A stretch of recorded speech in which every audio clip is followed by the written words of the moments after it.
자, 오늘은 교정적인 운동을 할 때 왜 자꾸 힘을 빼라고 하는지에 대해서 이야기를 해 보도록 하겠습니다. 교정이라는 것은 결국 인체에 가해진 압력을 어떻게 해결하냐의 문제라고 생각하면 됩니다. 인체에 영향을 미치는 압력은 크게 두 종류로 나눌 수 있습니다.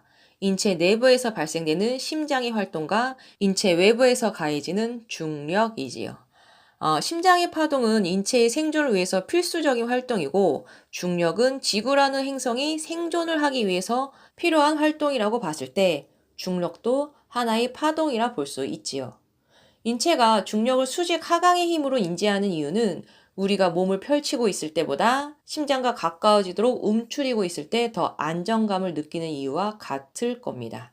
밀어내는 힘보다 끌어당기는 힘이 더 세기 때문인 거죠.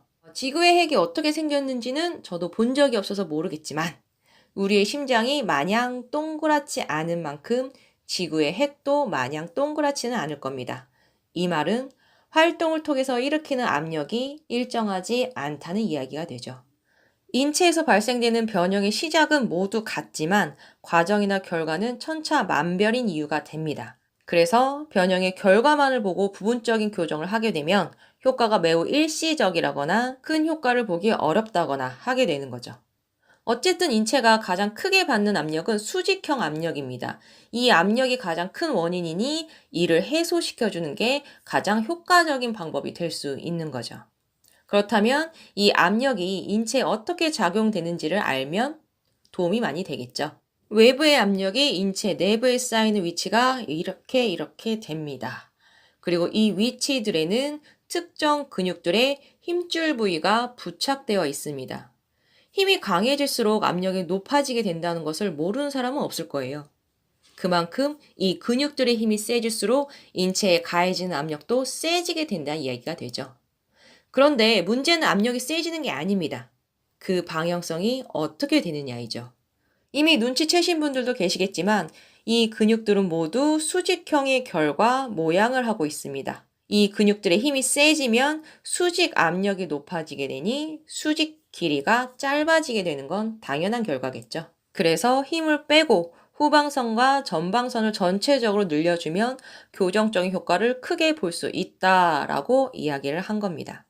압력, 힘, 수축과 직결되니 신전을 효율적으로 일으키려면 힘을 빼줘야 하는 거죠. 압력을 이겨내기 위한 운동을 하기보다는 압력을 완화시키기 위한 운동을 하는 게 변형을 복구시키는 데는 훨씬 도움이 많이 돼요. 그런데 이렇게 되면 근력을 키우는 데는 그다지 도움이 되지 않겠구나 싶은 생각이 들 수도 있습니다.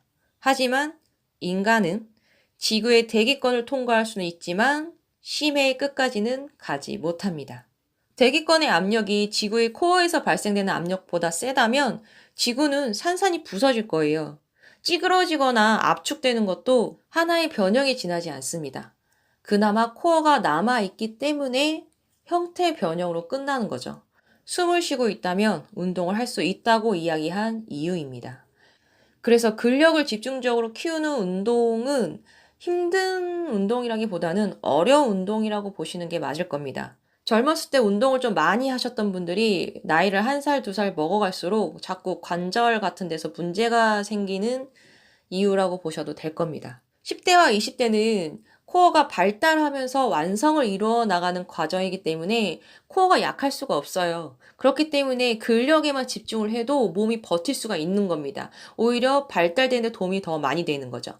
하지만 20대 후반을 지나서 30대, 40대가 돼갈수록 이제 노화가 시작된단 말이에요.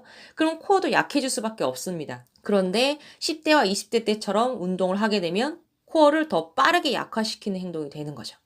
코어가 약해지면 심장의 활동성도 저하될 수밖에 없으니 내가 나이를 먹을수록 내 몸의 상태를 생각해 가면서 근력 운동과의 조율을 잘 해줘야 되는 거죠. 그래야 내 생명줄을 갉아먹지 않을 테니까요. 하지만 인체의 생존 본능이랑 재생력은 거의 경이롭다고 봐야 합니다. 그래서 이런 조율만 잘 하면 건강을 얻는 데는 그렇게 시간이 오래 걸리지 않아요. 그리고 언제 시작해도 절대 늦지 않습니다. 예, 여기서부터는 그냥 사담인데요. 그 인체에 생기는 압력이랑 그 압력으로 인해서 이제 체형이 변형되는 것을 이제 눈으로 좀 상세하게 볼 수 있게 되면 그 좀비 영화가 그냥 영화로 보이지가 않습니다. 눈앞에 쫙 펼쳐지죠. 어딜 가도. 우리는 눈을 뜨고 사니까요. 저 앞에 걸어가는 남자의 발을 보게 되면 이제 남자들은 주로 이제 운동화를 신고 다니니까 발 안쪽이 볼록 튀어나와서 주저앉아 있습니다. 이런 경우 보통 X다리죠. 발은 주저앉아 있고 다리는 이리저리 휘어져서 그 상태로 걸어 다니고, 그리고 다리가 이렇게 변형되어 있으면 골반은 더 많이 틀어져 있습니다. 한쪽으로 기울어져 있고 틀어져 있고. 그러면 그 안에 있는 내장과 뭐 생식기 이런 애들이 다 이제 쏟아지고 있겠죠. 또 그런 상태가 되면 등은 굽어 있을 거고 머리는 앞으로 돌출되어 있을 테니 머리의 무게가 가슴이랑 어깨를 무겁게 짓누르고 있겠죠. 가슴 안에 있는 폐와 심장이 어떻게든 살아보겠다고 움직이고 있을 것이고 머릿속에 있는 뇌는 압력을 인해서 엄청난 스트레스를 받고 있겠죠. 그리고 그만큼 피부는 심하게 처져 있을 거고 주름도 많이 있을 거고 피부 색은 칙칙합니다. 뭐 현실적으로 어쩔 수 없는 부분인지라 뭐 어떻게 할 수는 없는 건데, 제 눈에는 영화 속에서 봤던 좀비들의 모습이랑 크게 달라 보이지 않더라고요. 그리고 인체에 가해지는 압력을 인해서 변형이 많이 일어날수록 그 압력을 견뎌내기 어려워지기 때문에 뇌가 받는 스트레스는 아마 어마무시할 겁니다. 그래서 만약에 좀비와 유사한 증상을 가진 사람들이 나타나기 시작한다면 그건 압력으로 인해서 뇌가 그 스트레스를 더 이상 감당하지 못해서 중추신경계 회로에 이제 문제가 생길 것이고 이제 다 뒤엉켜 버리는 거죠. 이제 압력으로 인해서 문제가 생긴 거니까 폭력성을 띠게 되겠죠.